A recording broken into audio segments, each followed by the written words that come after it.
Hey guys, welcome to another lesson with Artsy Rose. We're so glad you joined us today.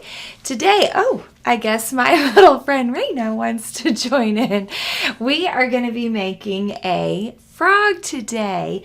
And it's a bookmarker. Now, of course, you can use the technique that I'm about to teach you to make any type of bookmarker that you would like. Now, you have to start with a square piece of paper, but all I have is rectangle paper. You could use copy paper, construction paper, some sort of scraps, magazines. This would be perfect for all those old magazines. So any type of paper that you have, it just has to be in a square shape, okay? Then if you have maybe a Sharpie or crayons, markers, oil pastels, something to color with to add designs.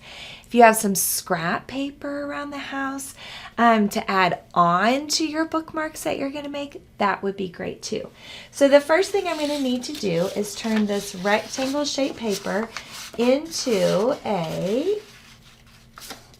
square, right? So if I take the edge of the construction paper, the bottom of it, and I fold it up to the sides,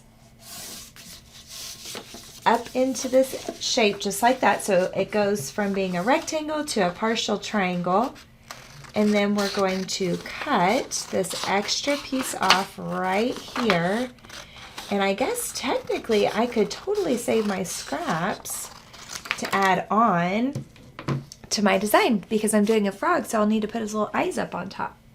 So the next thing we're going to do after you have it folded from a square into a triangle is we're going to take a corner and it's going to fold all the way up to this top edge just like that.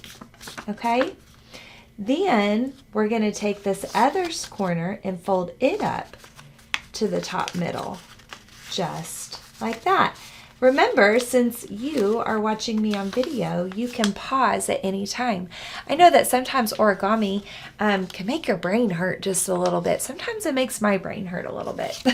So I'm going to unfold it, and then I'm going to take this top piece right here and fold it down. I don't know if you can tell, but see how there's a crease right here in the middle? I'm going to fold this top piece down just like that, so that it looks like I have 1, 2, 3, 4 triangles to make up a whole triangle. So a fourth, 2/4 makes half, 3/4 makes 3/4, and 4/4 makes a whole. Then I will fold this back up, but this time I'm going to tuck it under just like that. Okay? So now it looks like this. We're going to take this side, do the exact same thing. So it's going to fold under just like this. So now we have this little pocket. And I guess realistically, I mean, you could turn this into all kinds of art. It could be some sort of holder for something. But in reality, this is going to be my bookmark. It would slide over the edge, the corner of the book, just like that. Okay? So we have this cute little bookmark right here, but it doesn't look like a frog yet. So what I could do is I could take my scraps and I could make the little eyes poking up, right?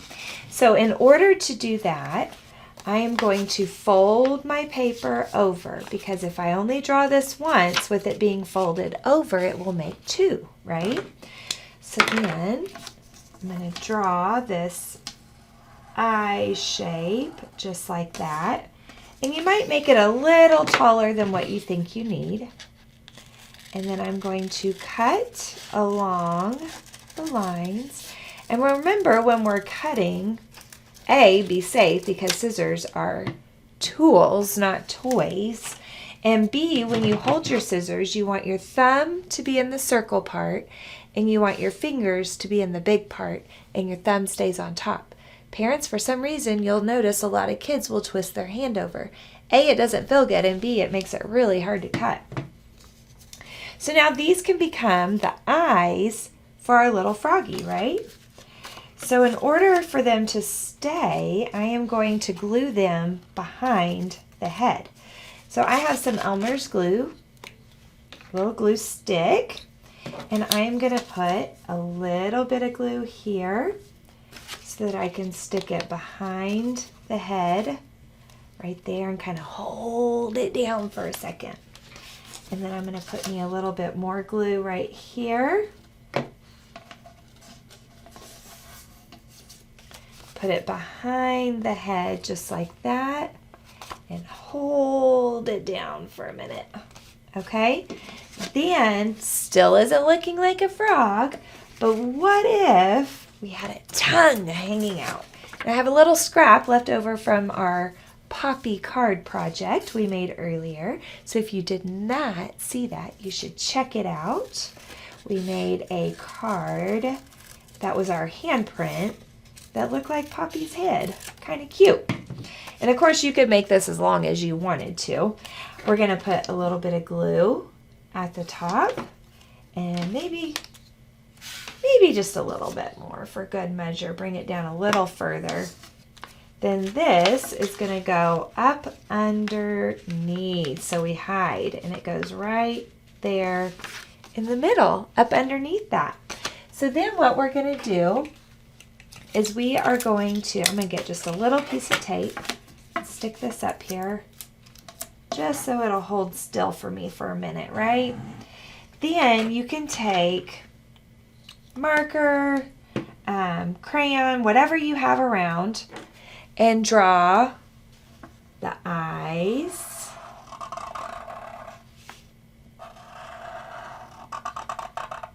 Just like that.